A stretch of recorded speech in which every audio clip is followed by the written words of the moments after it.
Open your cerebral cortex and shift your lobes into upper beta phase, because you are going to have Bitcoin knowledge transmitted directly into your vestibulocochlear. Your host of Bitcoin Knowledge is Trace Mayer, an early Bitcoin advocate since it cost $0.25, but this is not intended to be investment advice. A doctor of jurisprudence, but this is definitely not legal advice. And an investor in core cryptocurrency infrastructure, including Armory, BitPay, Kraken, and Nitagio, but this is not a recommendation of those services. Here, you get fed via direct mind download with pure and free Bitcoin knowledge. Welcome back to the Bitcoin Knowledge Podcast. We have a very exciting guest with us today, Christoph Jentzsch, right? Yeah, that's about right. My German could use a little improvement. You're from East Germany, a couple hours south of Berlin, right? Yes, that's right. And you're working on the Internet of Things. You're involved in the Ethereum project, smart contracts, and you're the CEO and founder of Slock. Yes. Is that correct? Can you give us a little description, like what exactly is Slock? Okay, Slock is a lock that can be opened by paying money. It's a basic idea.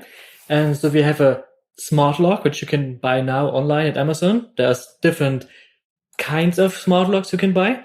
We connect this to a Raspberry Pi. And on the Raspberry Pi, we have a Ethereum client running, checking what's going on the blockchain. And depending on this, you can open and close the lock. And on the blockchain, we do have a smart contract for renting or selling or sharing your lock. So that allows people to make transactions in the Ethereum network to pay a deposit so that they can control the lock, open and close it. And then when they are done with using it, they can make a transaction again, get the deposit minus the cost back, and the owner of the lock gets the cost. So that's the basic idea.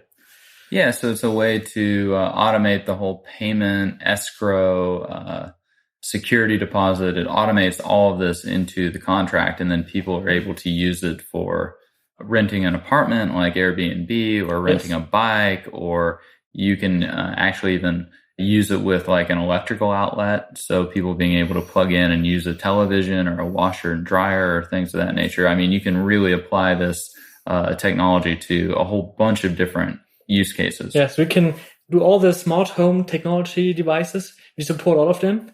So this is why we can like switch on and off power outlets. So what you said with the washer and dryer, it's a nice example, because then people actually don't have to buy a customized washing machine where you can throw coins in, like you have in the big stores. What's the name in English? The big department stores like Sears or where you can wash your clothes. Yeah. The laundromat. Yes, that's what I meant. So, but now you can just have your washing machine in the basement somewhere where all the people in the house can have access to. Plug this power outlet to it with the Raspberry Pi running the Ethereum client, and then all the people in the house can go there with their mobile and pay like $1 or so to use a washing machine or less, whatever you want. So how did you get involved in all of this new crypto economy? Like, how'd you get started in all of this? So my background is in theoretical physics, and I was doing my PhD in Germany, and I was writing software for simulations running on GPUs. And so you're like, I can mine and make some money. So I have available like 88 Tesla cards. So I had them all available, working with them. I wanted to buy more very cheaply because it doesn't need to be the Tesla cards. Just I want to buy a lot of GPUs very cheaply. So I searched for Google and what's the best thing. And then I came to those mining rigs. It was like summer 2013. I was wondering, what is a GPU mining rig? Never heard of it. Looked at the pictures and I didn't understand what they are trying to do. And then I saw, okay, they're mining Bitcoin. Then I got involved in Bitcoin, learned everything I could about it, was really fascinated from day one to it, bought some Bitcoin in summer 2013, which was a good idea. And then I traded a little bit and it really sucked me in. But I was just following all the blogs, reading everything about it and continuing with my PhD.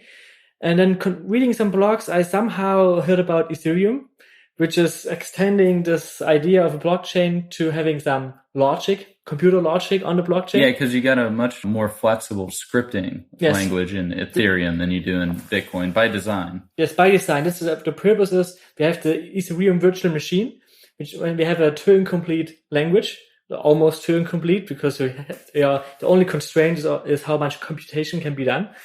And this is what we have now is a smart contract, which can be written very easily in something called Solidity. It's a programming language, which is like JavaScript. So if you can write JavaScript code, you will be writing Solidity code very easily.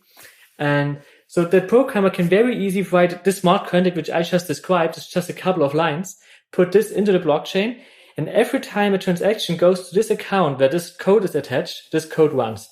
And this code can execute some transactions, checking some conditions and things like this. So that's what basic idea of Ethereum is, to have blockchain technology combined with a programming language, which is Turing complete. So you can put logic to the accounts, not only money transfer. Now, a lot of people kind of, Ethereum is a vaporware. It isn't. It's true cloud computing, right? And, but last night at the New York Bit Devs, where, I watched your presentation, you were actually using the Ethereum testnet and you got your lock to both open and close from instructions from your mobile device. So, I mean, we've actually got some working implementation here. It's really working, and all the people asking why is we delaying it and stuff like this. But we really want to make sure it's absolutely secure. And it's really complicated. And my task at Ethereum, so I'm working for Ethereum since September 2014. And my task there is to write tests which ensure that all clients have consensus with each other. Because we have not only one client, we have a C++ client, a Go client, a Python client. And from the community, we have a JavaScript client, Java client, and Haskell client. So a lot of different clients which are clean room implementations of the same protocol. And I just write tests which they all can use, written in JSON, and to ensure they do all the same thing with the same kind of transactions. So we are working on this now since we started in 2013 in December, but I came in September 2014 and making this really secure. Now we have an external security audit going on, and they found some issues. Some were severe issues, some were really just enhancements, I would say. And we have a list you can check on GitHub. If you're on GitHub on Ethereum, there's a Go Ethereum client, which will be the first release client. That's the one which is audited right now. And there you can have the issue list. If you go to milestones and put in Frontier, which is the first release, you see the issue list, which needs to be fixed before release. Now it's only 1 or 2 left.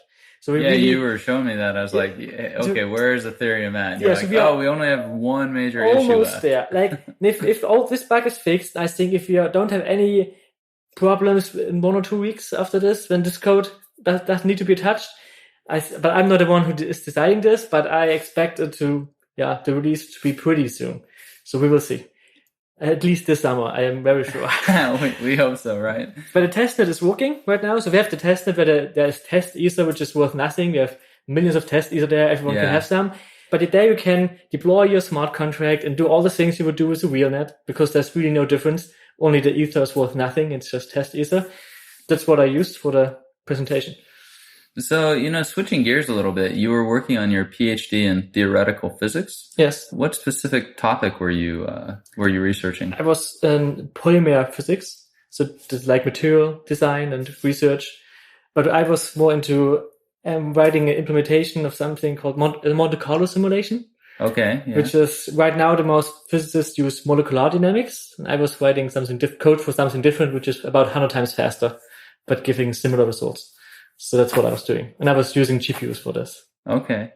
Yeah. So there's all types of fun things we can do with our math and science skills. Why did you decide to study physics, like of all topics? First of all, you want to understand the nature of the universe? Was it just something that could get a good job? I mean, first I wanted to study medicine because I wanted to do something good, but I didn't get into it. My grades were too bad at school. I was a little bit lazy. So, and then physics, you didn't need to have good grades because not many people wanted to study physics. So just got into really easy. And it's really hard. Yeah, it's really hard, but it's still, I was good in math and physics. I loved all the stuff. I just didn't want to study anything too specific, like engineering, one little part. I still wanted to keep my mind open and broad. And I still think this is what keeps me alive also today with like Bitcoin and Ethereum, to not be fixed on a single topic and be open-minded and being able to switch very fast. Because in physics, you touch everything a little bit. You don't go into how to build a car. I don't know how to build a car. I know how an engine works, more or less, but I couldn't build an engine. So I'm not an engineer. So, but this is like what I love about physics. They have this broad view, look about the whole world, about all the engineering stuff. And then when I heard about Bitcoin, I was just so fascinated about the theory behind it and what it could do. I just tried to have this vision about the future. And then this just got me. Yeah, I mean, I find it very fascinating. So many of some of our brightest minds have all, that not only have they been interested in physics, but they've also been interested in money. And, it starts all the way with Copernicus, heliocentric theory. He wrote a treatise on interest rates. Then we had Galileo. Then we had Isaac Newton, who developed the gold standard. He did a couple things in physics also. Then we had Johann van Goethe. Well, you probably can pronounce that one right. Van Goethe? Yeah, Goethe. So he did all types of things in botany and optics. But in addition, wrote in Faust Part 2 all about the negative effects. Yeah, Goethe. Okay. All the negative effects of increasing the money supply. Mephistopheles told the king, he's like, I'll fetch you some gold and some more, and it eventually devolves into the judiciary making things not quite right. And then the commander-in-chief saying, the soldier asks not from whence it proceeds. So, being able to inflate the money supply, eventually devolving into martial law, which, Greece is kind of having some turmoil right now. And then, even in today's day and age, we have Ryan X. Charles at BitPay. He left his PhD in physics to work on Bitcoin stuff. We have Alan Reiner, who was developing artificial intelligence for missile defense, left that to work on the Armory client with Bitcoin. We have a lot of very talented scientists that are tinkering around in this new field of monetary science applied to the cryptography. Do you think that we're going to see kind of a new paradigm for the way we view the universe that comes out of these cryptographically provable blockchains? I wouldn't say how we view the universe, because it really has not too much to do with physics, really, but about the interaction between humans, to remove all the centralized institutions and just also physicists sometimes, or not always sometimes, they love freedom. They love basic principles and having some things easy. We love simple laws. Now things got complicated and centralized institutions doing all the stuff.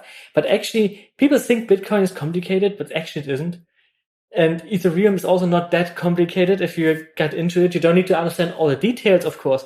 But this basic concept of this decentralized network, if people get this idea, it empowers them. It is still simple for what it can achieve. So I think mathematicians and physicists love how very simple ideas have a lot of power, and you can base great stuff on top of it. And that's what we want to do. And sometimes we have some time at work to read articles and blogs. And so keeping our mind open and see what's going on in the world, where things are moving. Yeah, because this whole concept of distributed consensus, we have a lot, we're able to all agree on the current state of something. Yes. Which, getting into the philosophy of just the way we view the universe, we have Newtonian physics, but then we had Einstein's theory of relativity. But even out of Einstein's theory of relativity, like we have non-local particles that seem to move faster than the speed of light. And so when we start getting into the quantum mechanics and quantum theory, we've also got this principle where the observer can actually impact the observation. Yeah. Right? It's a double split experiment. Yeah. And so, out of Dr. Bohm's work, who was at Princeton with Einstein, where he proposed this concept of a holographic universe. And then Dr. Pribram, who is a neuroscientist, who, kind of advanced this theory that it's through the mind that we focus and organize what we currently view as the universe. How do you think we can apply these blockchain technologies to all of that? If the universe and everything we see is really just thought patterns laid down that have been focused through the mind that organize this holographic universe, if we're laying down now new thought patterns that are enshrined in cryptographically provable code, then we have a whole new way of not just constructing, but remembering the universe. Because we've now got this cryptographically provable past as opposed to a very ephemeral past that we currently have. Have you done much research or study on that topic? No, that's more like a philosophic point of view, like how we could see this in the blockchain. But for me, the only thing I can get from this is this like past from the day one in the blockchain to now, that you can see exactly what is happening. So all the hashes, and you could also have some other databases which just are some state roots of some Merkle Patricia trees. And you can just have them in the blockchain just to have a secure, some points in the blockchain, which are very secure, and you can see and prove that there is no fraud going on in some ledgering accounts or whatever. So it just gives the whole world access to a database, which has not been there before, to like their database. With immutable persistence, where you can't just go back and erase anything in the database. Exactly. This is what a blockchain really gives. This empowers single person and of course developers, because they can build on top of it. Like I was mentioned, when you spoke about Slockit in the beginning. Like one thing I heard is, for example, Airbnb has this strong networking effect, and any matchmaking website has no chance because they're only like a couple of fraction of % of apartments there compared to Airbnb. But if you think of the blockchain, if all the apartments would be on the blockchain using the Slock, then you have this data available. You could have thousands of matchmaking websites which all have all the data available because they just search through the blockchain for the apartments or for the bike logs or whatever, and then they're trying to make some matches. So they can have a shared database, which is not only one company having all the data, and this is what they make money with actually. Right, but, and the network effects and the moat that they have around other people not being able to get access to that database. To that data, exactly. But if this data is on the blockchain, then this power went away, and all the developers can build those nice apps, like see this, I'm here at this location, can you search through the blockchain if there's some slog around, which I can open or not. And there are many apps, and developers could have different services on top of it. That's the nice thing about a blockchain, that we share data and don't make money with it in a centralized way. So that's a kind of also a philosophic point of view to see it like this, to share all our data, or the important data, not all of our data, on the blockchain and have it all together. Yeah, it's so fascinating how the natural philosophers like Newton, not only were they scientists in the sense that, trying to have these objective experiments, but also very philosophical at the root of how they're viewing the world and even stirring up trouble for the establishment, whether it's Copernicus, who, was scared to publish his findings, or Galileo, who suffered house arrest. But I mean, at the end of the day, we're a pro-Copernicus society. We're a pro-Isaac Newton society. We're a pro-math and science society. And it's very interesting how we see where this is going. We're seeing that governments are basically going to have to engage in a war on math, right? Because as you're talking about it, like it's now this decentralized distributed protocol or network that is facilitating all of the economic activity between individuals themselves. I mean, they're no longer these central points that you can go and like cut off the funding to WikiLeaks to stop, political speech that you don't necessarily like. I mean, how is Slock or Ethereum, like, how are you guys going to kind of navigate these new uncharted waters? We will just let it come. Like, there are no laws really to cover up all those things, but really we don't need governments and stuff like this for doing this. Like I'm thinking about this, we're building a technology, and technology is politically, it just doesn't care, and it should not care about what's happening. It's just freedom. You can do what, like Linux, for example, there is no law forbidding you to do something with this computer, and therefore they go to the Linux developers who enabled this crime. No, they just gave us the technology. Or a browser. You can do whatever you want with a browser, but you cannot go to the developers of the browsers and charge them for some crime because some users did something. And that's how I see this with blockchain technology. We just build a very basic technology which enables people to do good and bad things, of course. And I hope they will use it for more good things than bad things. But we will see how the government will react to this. Because if you really look in the long term, all this is like, we speak about globalization and international things. there are no borders for blockchain technology. And now with smart contracts, you can do like many crazy stuff where you don't need regulation, and with countries where you have what's called like when the US says you cannot make trade with this country. Oh, a sanction? Yeah. With smart contracts, there are no sanctions. So this is also dangerous in a way, but I think the government should now try to think about how to deal with it, that they will lose control in a sense. Well, isn't the way to deal with it just to put the Galileos under house arrest? Isn't it to, drive the Gutenberg presses but sometimes from the counties? You can avoid it. Then the other one will do it. Like with blockchain technology, we are at a point right now that it's working. So even if we would arrest all the Ethereum developers, it can still make it to release, and it's working. When the release is done, actually, we were building tools around it and supporting it and so on, but you don't need us actually. So arresting us wouldn't help, and blockchain and Ethereum blockchain would still grow, and people would be able to use it. And the Bitcoin blockchain and the Litecoin and exactly. the Namecoin, when you look at the actual architecture of the internet, it's highly decentralized except for the 13 domain name servers, the root servers. But even that part of the internet can be decentralized. Absolutely. With Namecoin, for example. For example, Namecoin, or we have also a smart contract for that in Ethereum, that you can have a name attached to your address, for example. We will have an auction system where you can buy names or not. Like you can register a name, and if someone else wants to, there's like an auction system going on. We now can do this with a smart contract on the Ethereum blockchain, giving out names. Gavin Wood really got me he's our core developer for the C++ client, and he wrote an article, summer 2014. He wrote this article about the Web 3.0. He was calling this technology the Web 3.0, what we are building. And blockchain is only one part of it. For example, Bitcoin or Ethereum blockchain. We also have a Whisper protocol, which is a decentralized messaging system. We will have a Swarm protocol, which is like a decentralized file system, similar to IPFS, is another one, where we're just trying to decentralize everything. And this is for me the Web 3.0. And this article he wrote there was really what got me into Ethereum. And I think this is really the future, and Bitcoin was just the beginning.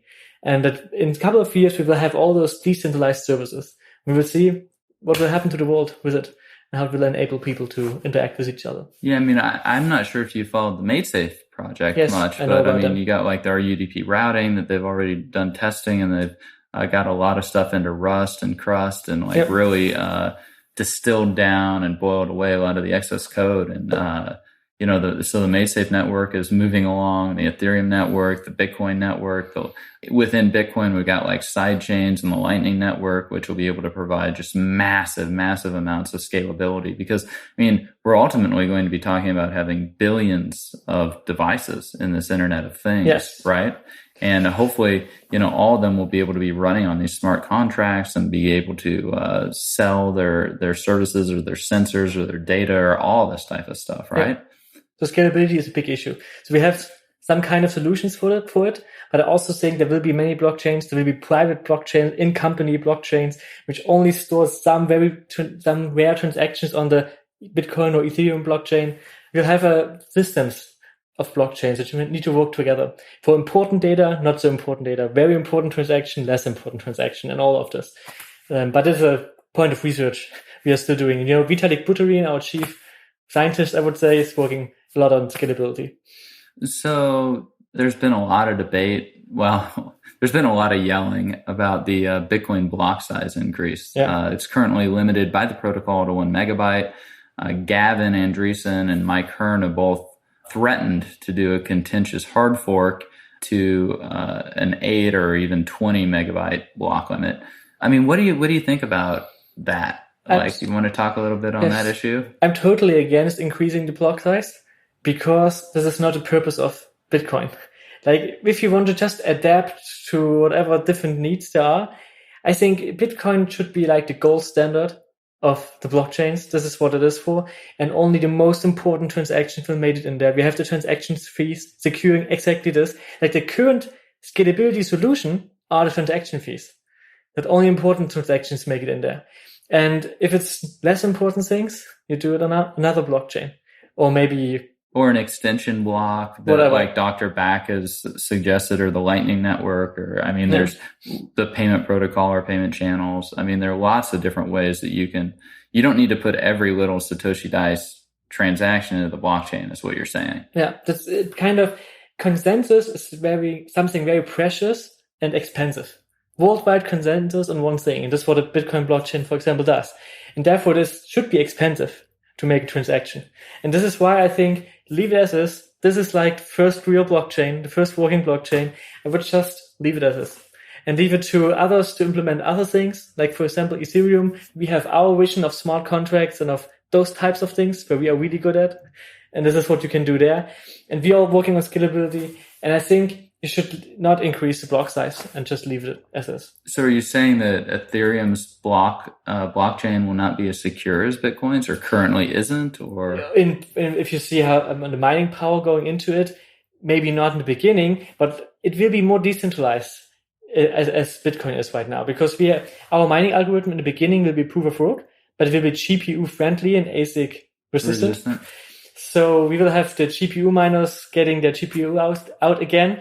And they are pretty decentralized compared to the ASIC miners.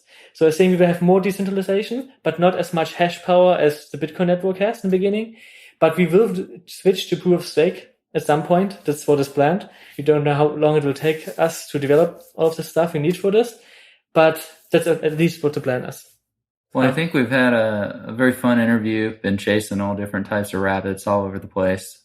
Any parting thoughts? Like, what are you most excited about in this whole space?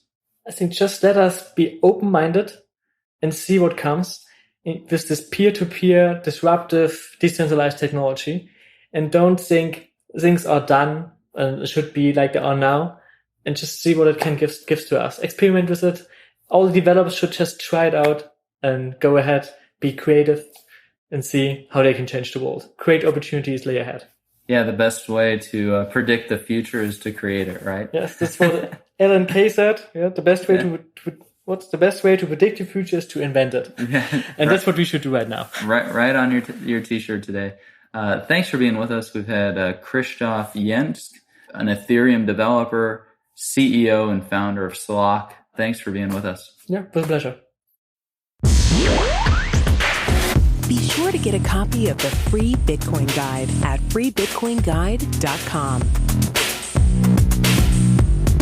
Got a question or suggestion? Record your voice at bitcoin.kn. Don't be shy. To help the show, share bitcoin.kn with friends, post about it on Reddit, and otherwise spam the interwebs. Your iTunes comments and 5-star reviews are very important to us. Please continue tuning in to the Bitcoin Knowledge Podcast, where we release interviews with the top people in the Bitcoin world. Now take some choline and let that Bitcoin knowledge consolidate.